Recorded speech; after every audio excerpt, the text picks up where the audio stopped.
Well, hello, and welcome again to the 2012fad.com. I'll be your host for this evening, and my name is Charlie Bluehawk. Last night we talked about gun control equals violence, and how the only people who want you to be disarmed are the criminals, whether they're the criminals who are politicians, and frankly today there's so many criminals who are nothing but politicians. It's hard to tell them from the guys who are knocking over liquor stores or the mafia or the CIA.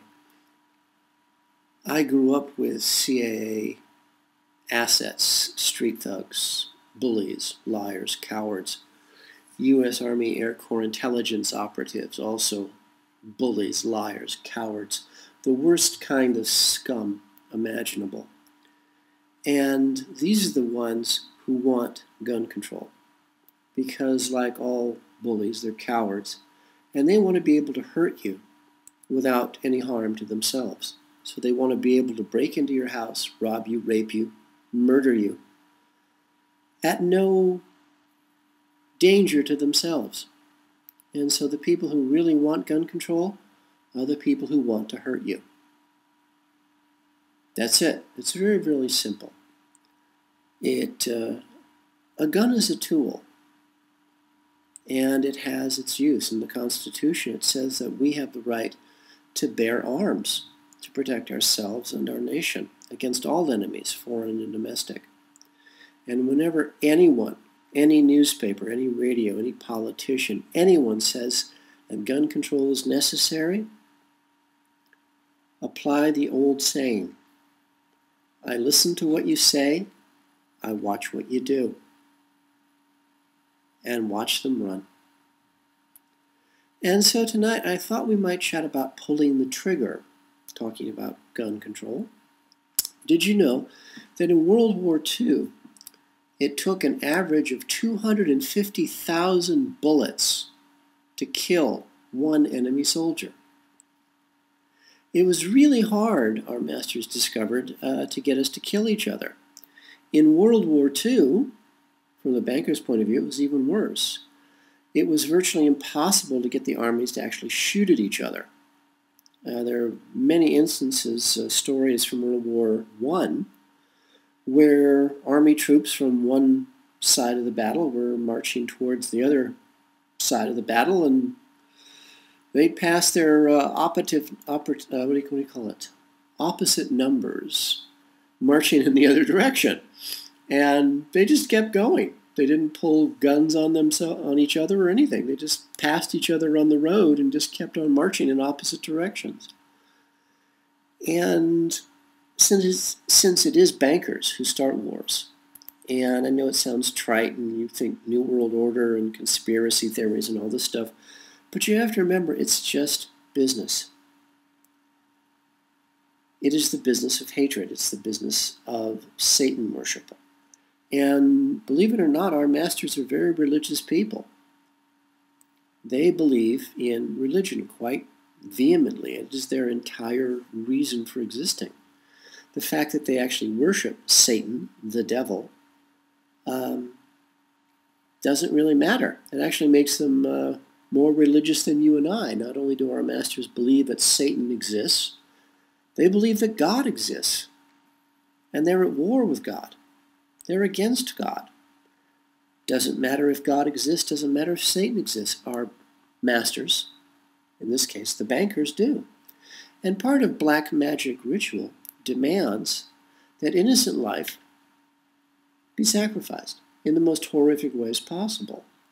And plus, bankers discovered, and the Rothschilds, you may have heard the story of the Rothschild banking interests in Europe, and of course they've spread this disease all over the world. Bankers discovered that by loaning money to both sides in a war, they win both ways. They're loaning money to both the winner and the loser. The winner pays their bills on time. The loser has to make what they call reparations. Whoever loses the war has to pay for it. So the bankers work both sides against the middle.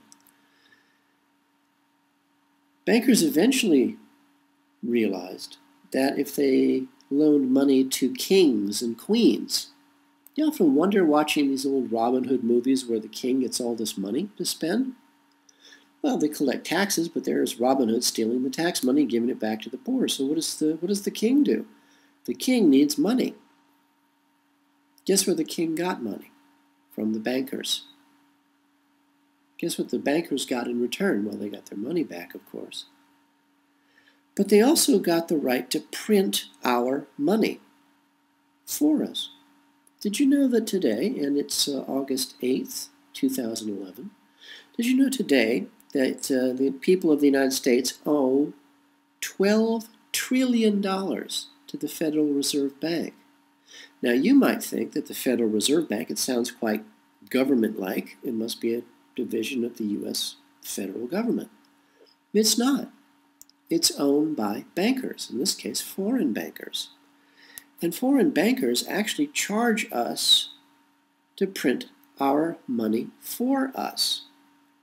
And so today, you and I owe $12 trillion to bankers just because they printed our paper money for us. I don't know about you, but I'd run down to Kinko's and see if they'd give me a better deal. It's interesting how bankers, when they learn that loaning money to both sides in a conflict and then starting the war themselves, they learned the power of the press. For example, there was a very famous battle called the Battle of Waterloo, where I believe it was Lord Nelson was fighting Napoleon. And if Napoleon won, it would have wiped out the British economy. Well, of course, I'm not getting into a tremendous amount of detail here.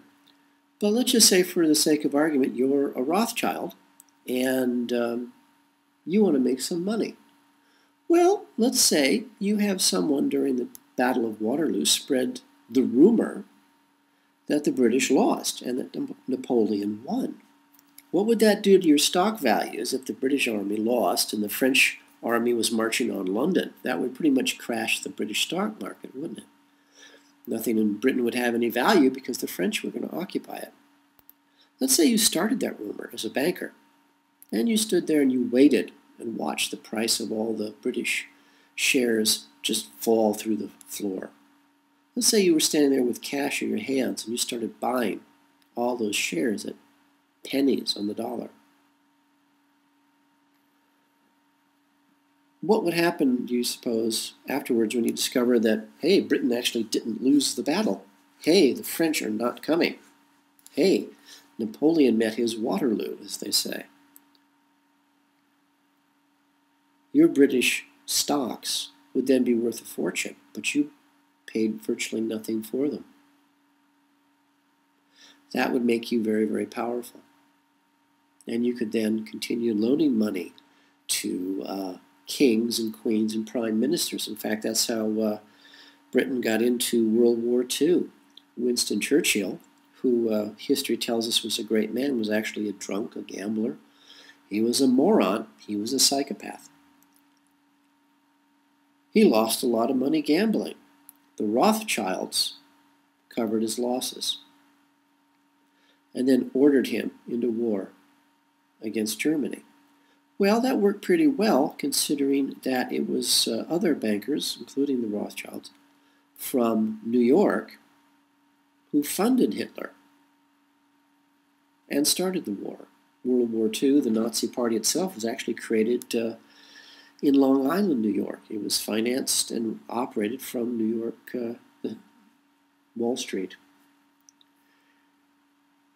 So pulling the trigger, bankers discovered, was sort of important because they wanted, in war, you need ammunition. Well, ammunition, you need guns to fire it, you need planes to drop bombs.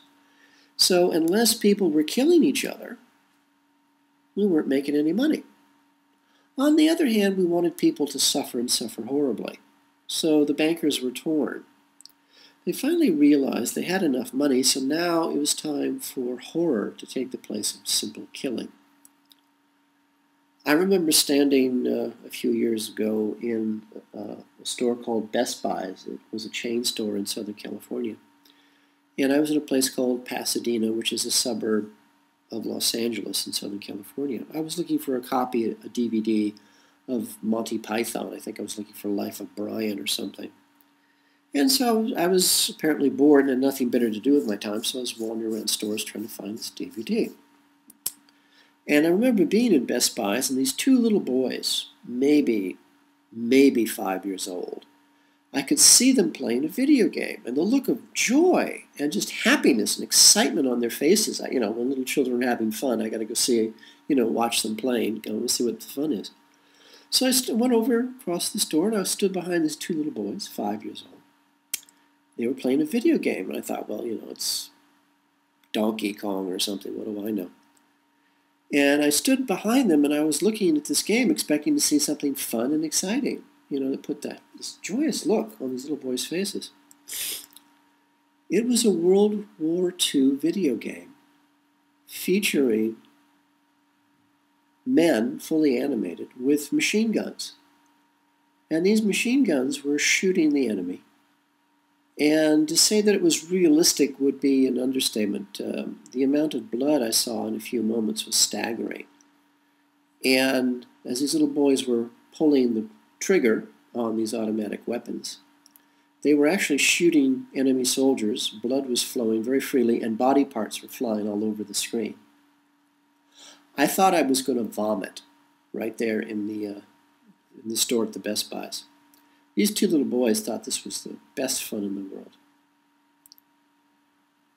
It seems that our masters, money, as we've talked about, is no longer the object for our masters' power is.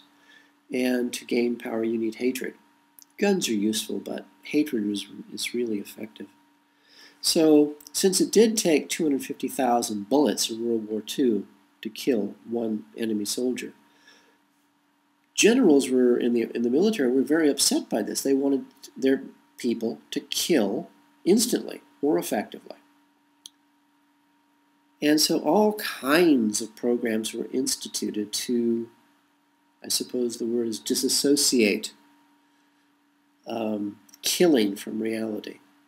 And of course the advent of the video game was just a godsend, in this case a Satan-sent blessing for our masters, because now we could desensitize our children to killing, make it fun.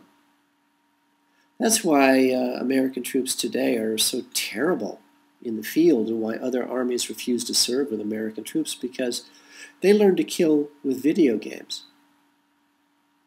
American troops overseas are the worst troops in the world. They're getting better now that they've learned to kill for real, and what real killing means. It also happens to lead to a very high suicide rate.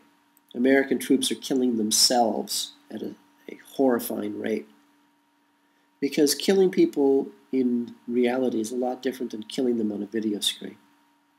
But fortunately, our masters have come up with a new solution.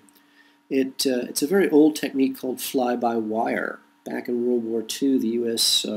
Army Air Corps was actually flying planes remotely for target practice.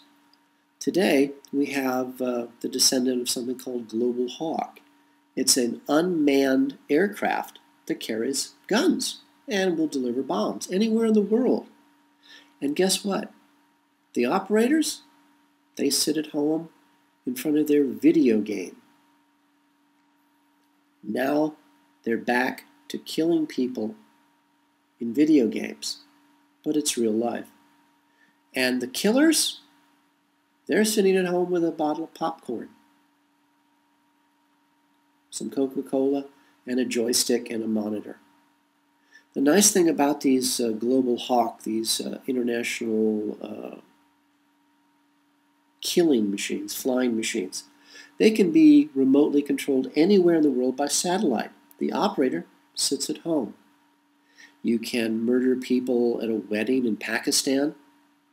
You can butcher children in a school in Iraq. And you can go home at 5 o'clock for dinner with the family. Pulling the trigger has become so easy now. We're accustomed to gang wars where gangs simply go and murder each other in the streets. It's no big deal. I remember my first trip to New Zealand in 2004. I was so excited by the propaganda of how evolved the New Zealand people were, how highly educated, how highly professional they were, and how they were only looking towards a bright future and growth and prosperity. I was so filled with this lie that while I was in the city of Auckland, I overlooked the fact that 7 people in one suburb were murdered in 1 week over drug deals gone bad, something called P. P, I guess they manufacture locally. I guess it's some sort of upper. It's really astonishing how today pulling the trigger doesn't really mean much to you and I. I remember in Riverside, California, Southern California, it's a sort of a desert. Well, all of Southern California is desert, but Riverside is really the desert. I remember how a black girl, maybe 14 years old, had fallen asleep in the front seat of a car and the doors were locked, and she was just sleeping in the front seat, parked. Some Riverside police officers showed up, for whatever reason, demanded that she get out of the car. Well, poor little thing, she was asleep. The police officers pulled their weapons, several of them, and were screaming at her to get out of the car. She didn't know they were there because she was asleep in the front seat. Because she didn't obey them, these police officers, all ex-military, emptied their guns into her body. I can't remember if there were 3 or 4 policemen. But they emptied their guns into her body. 14 years old. Why? Because she was black, she was a girl, she was asleep, and she didn't instantly obey. This is why you never let military people act as policemen. Because police are there to protect and to defend the citizens. The military is there to kill the enemy. And to a military-trained person acting like a cop, everyone is the enemy.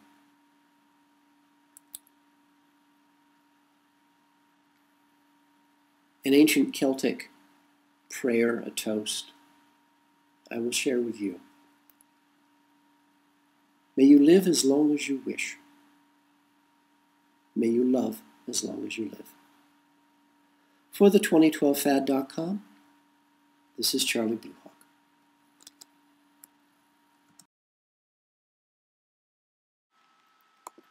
The 2012 Fad is brought to you by Coffee and Blood, Love Letters Between the Dead, a series of 5 erotica horror novels about a fallen angel fighting his way back to regain his own soul, and how the CIA war against the human race, their black magic, captures and traps him in the body of a mind-controlled slave designed to hunt down and to kill their god, their Satan.